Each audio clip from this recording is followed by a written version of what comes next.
আসসালামু আলাইকুম প্রিয় শিক্ষার্থীরা।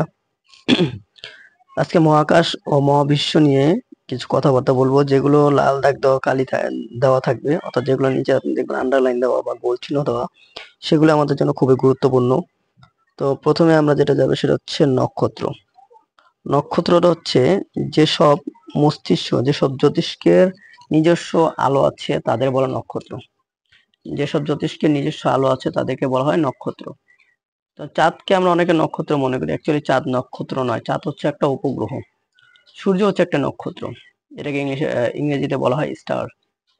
তো এই নক্ষত্রগুলোর বৈশিষ্ট্য কি? নক্ষত্রগুলোর বৈশিষ্ট্য হচ্ছে জলজন্ত গ্যাসপিণ্ড, হাইড্রোজেন ও হিলিয়াম গ্যাস দিয়ে তৈরি। এদের তাপমাত্রা কিন্তু অনেক, এদের তাপমাত্রা 6000 ডিগ্রি সেলসিয়াস। এরপর হচ্ছে দ্বিতীয় আলোকবর্ষ, লাইট ইয়ার।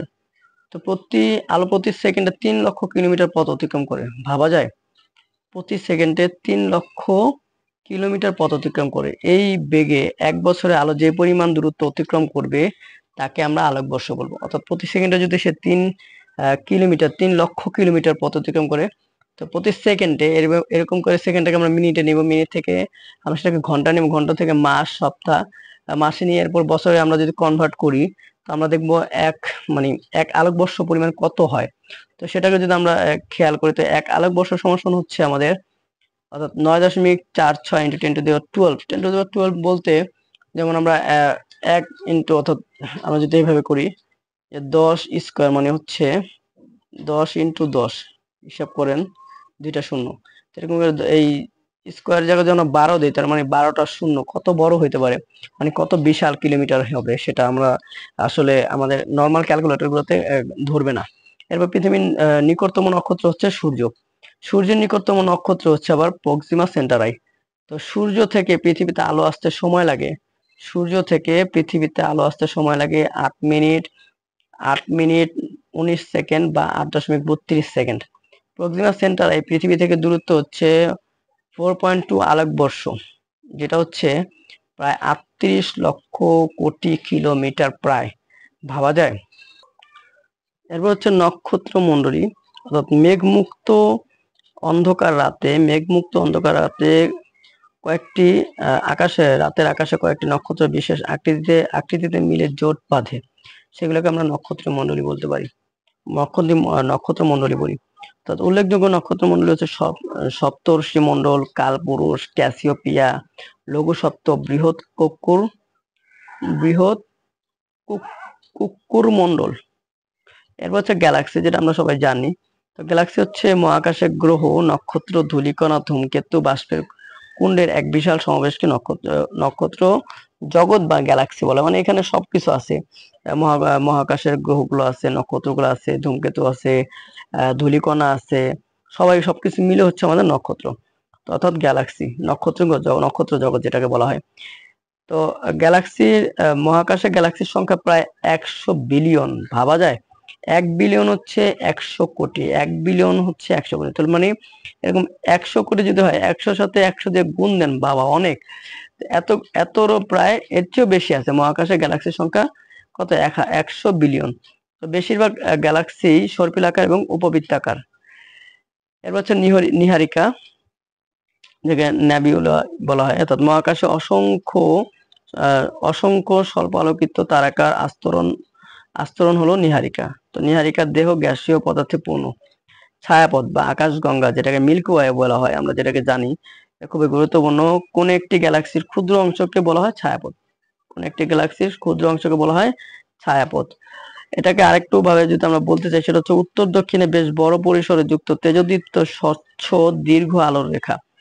আলোক তারকাখচিত এই আলোর পথই হচ্ছে ছায়াপথ। তাহলে একটি ছায়াপথ লক্ষ কোটি নক্ষত্রের সমষ্টি। একটি ছায়াপথের মধ্যে অসংখ্য নক্ষত্র আছে। তো অন্ধকার আকাশে এদের দেখা যায় উজ্জ্বল দীপ্ত দীর্ঘ পথের মতো। এবার হচ্ছে উল্কা। আহ রাতের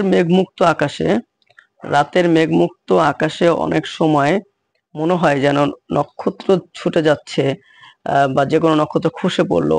এরা আসলে কোনো নক্ষত্র নয়, এরা হচ্ছে উল্কা। তো উল্কা যে মহাশূন্যে ভেসে বেড়ায় অজস্র জড়পিণ্ড, এই জড়পিণ্ডগুলো অভিকর্ষ বলের আকর্ষণে প্রচন্ড বেগে প্রায় সেকেন্ডে প্রায় 3 কিলোমিটার ছুটে আসে পৃথিবীর দিকে। আমরা দেখি অসংখ্য নক্ষত্র, মানে এদিক থেকে ওদিক যায়, আমরা মনে করি অ্যাকচুয়ালি এগুলো নক্ষত্র নয়, এগুলো হচ্ছে উল্কা। এবং উল্কার গতি অনেক বেশি থাকে, এগুলো বায়ুর আমাদের ভূমণ্ডলের কাছাকাছি আস্তে আস্তে এগুলার বাতাসের সংস্পর্শে এসে জ্বলে যায়, জ্বলে ওইখানে ভ্যানিশ হয়ে যায়, ম্যাক্সিমাম এখানে ভ্যানিশ হয়ে যায়। এরপর হচ্ছে ধূমকেতু, যে ধূমকেতু নিয়ে অনেক আমাদের কাজী নজরুল ইসলামের কবিতা আছে, সরি ওনার একটা আছে, কি বলে এটাকে, পত্রিকার ছিল মেবি এরকম। তো ধূমকেতু মহাকাশে মাঝে মাঝে এক প্রকার জ্যোতিষ্কের আবির্ভাব ঘটে, যার একটি লেজ ও মাথা আছে, অর্থাৎ মাথা এবং লেজ আছে। এসব জ্যোতিষ্ককে বলে ধূমকেতু। আকাশের এক অতি বিস্ময়কর জ্যোতিষ্ক হচ্ছে ধূমকেতু।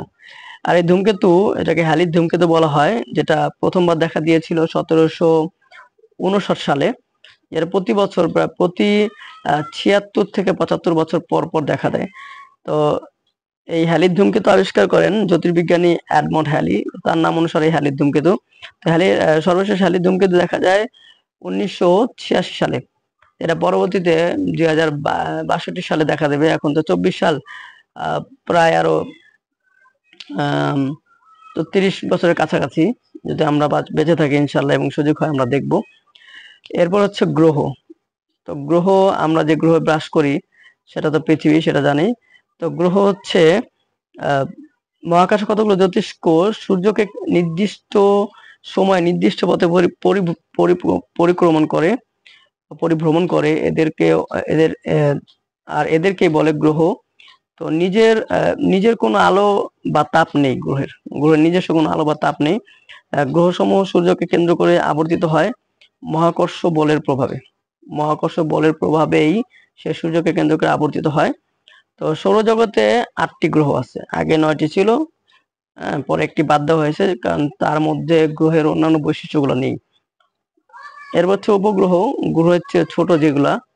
তো উপগ্রহগুলো হচ্ছে কিছু কিছু জ্যোতিষ্ক গ্রহকে ঘিরে আবর্তিত হয়, এদেরকে বলে উপগ্রহ বা চাঁদ। তো মহাকর্ষ বলের প্রভাবে গ্রহকে কেন্দ্র করে ঘুরতেছে উপগ্রহগুলো, এদের নিজস্ব কোনো আলো বা তাপ নেই।